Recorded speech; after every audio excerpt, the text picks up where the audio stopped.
Hi, Pearl Maddox with BuildingABrandOnline.com. Thank you for joining me. We're going to continue with our weight loss video series. Today, we're going to talk about moderation versus elimination. Now, hopefully you have viewed some of the previous videos and where we talked about thinking historically versus calorically. Well, at this point, you should know which foods you have a history of abusing. And those are the particular foods that we really want to hone in on. Those are the foods that we are trying to decide moderation or elimination.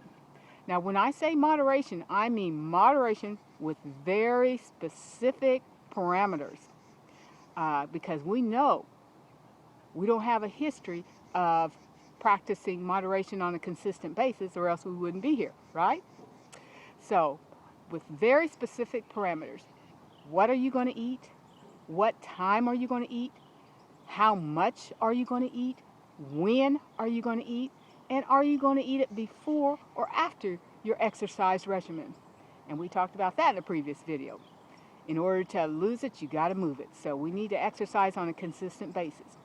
But anyway, moderations with very specific parameters.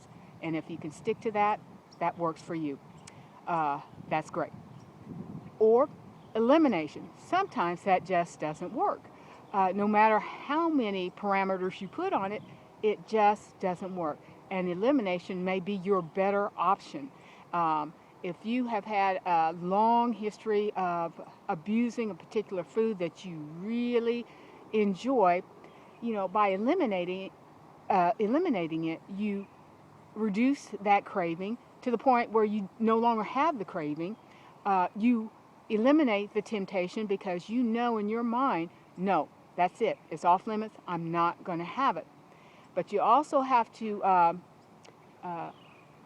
exchange that inner dialogue too, where you don't attach such positive meanings to that particular food.